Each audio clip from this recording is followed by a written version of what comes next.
Hello बच्चों। यहां लिखा है द लाइन ऑफ एक्शन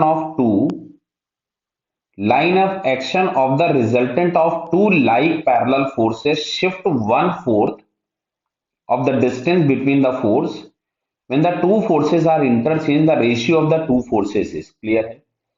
समझो इसका मतलब क्या है। जैसे मैं आपको दोनों डायग्राम से बगल बगल बना के दिखाता हूं तो आपको समझ में आएगी बात। जैसे मान लो ये हम लोगों के पास कोई भी एक रॉड ही मान लेते हैं हम लोग। इधर पहले हम लोगों ने कोई भी फोर्स लगा रखे थे इस तरीके से दो। यहां पे मान लेते हैं F1 है और यहां कहीं पे हम लोगों ने मान लिया F2 है। अच्छा, मान रहे थे कि इसका रिजल्टेंट अगर हम लोग, भाई देखो होता क्या, रिजल्टेंट का मीनिंग क्या होता है, ये दोनों मिलकर के जो इफेक्ट दिखा रहे हैं, वो जो अकेला फोर्स है अगर वो सेम इफेक्ट दिखाएगा तो वो इन दोनों का रिजल्टेंट होगा। हम लोगों ने मान लिया ये डिस्टेंस x है, तो ये वाला डिस्टेंस हो गया कुछ भी d minus x, separation between them हमने d माना था। अब तुमसे क्वेश्चन में क्या बोला गया कि अगर हम इन फोर्सेस की पोजीशंस को चेंज कर दें, मतलब मैं F1 यहां ले आऊं और मैं F2 यहां ले जाता हूं, तो तुमसे बोला क्या गया है कि अब जो रिजल्टेंट होगा वो d/4 डिस्टेंस से चेंज हो जाएगा। मतलब मान लिया कि ये जो पहले से x था, ये हमारे पास कुछ भी हो गया x प्लस d/4। तो क्या अब आपको दिख रहा है ये d माइनस एक्स, इस d में से d/4 चला गया होगा तो बचेगा 3d/4 माइनस एक्स। और अगर हम यहां कहीं पे रिजल्टेंट लगता हुआ मान रहे हैं तो इस पर्टिकुलर पॉइंट के अबाउट नेट टॉर्क हमारे पास क्या मिलना चाहिए, जीरो। तो अगर मैं इस पहले क्वेश्चन में टॉर्क निकालूं, मतलब ये हमारे पास फिलहाल हो गया रोटेशन एक्सिस, जिसको मैं ब्लू कलर का डॉट बना देता हूं। Now this becomes rotation axis. तो यहां से हमारे पास मिलेगा F1 इंटू एक्स बराबर F2 into D minus x, ये रिलेशन मिला पहला।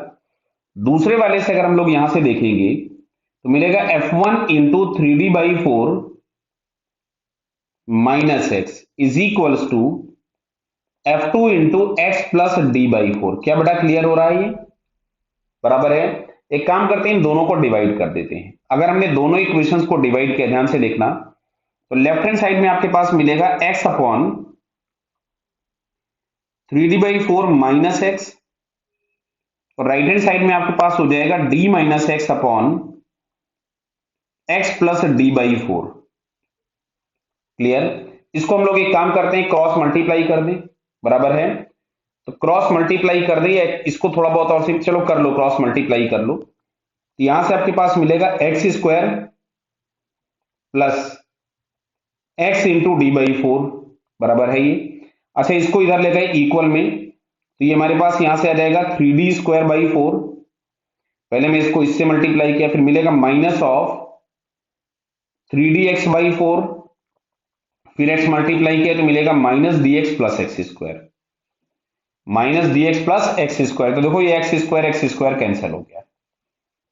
बराबर है। कोई और चीज देखिए जरा ध्यान से, तो dx इधर मैं इसको फिर से लिख देता हूं, x d/4 is equals to 3d² by 4 minus, अगर मैं इन दोनों को साथ में लिख दूं तो क्या मिलेगा, ये 7 मिल रहा है, आपको दिख रहा है क्या, ये 7dx/4। बेटा बोलो, दोनों माइनस के थे, तो 7dx/4 आ गया, सारे 4 उड़ा दो, एक एक डी कैंसिल कर दो सब में से। तो ये हमारे पास अब आ रहा है 8x is equals to 3d।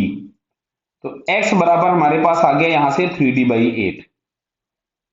x is equals to हम लोगों के पास हो गया 3d/8। अब इस इक्वेशन नंबर 1 में पुट कर देते हैं। हमको F1 into F1 upon F2 चाहिए था, यह F2 अपॉन F1 जो भी, F1 into 3d/8 is equals to F2 into d minus 3d/8। तो d माइनस 3d/8 करोगे तो क्या 5d/8 मिल जाएगा।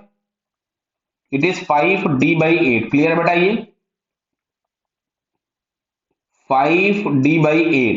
तो d/8 में से d/8 हम लोग कैंसिल कर देते हैं, और अगर हम लोग यहां से निकालते हैं, मान लो F2 अपॉन F1, तो F2 अपॉन F1 अपने को मिलेगा 3/5। कितना मिला ये, 3/5।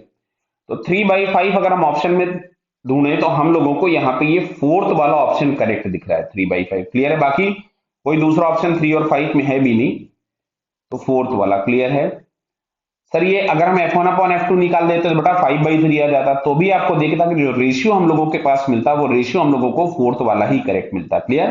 सो it's answer is fourth. Okay बेटा। All the best.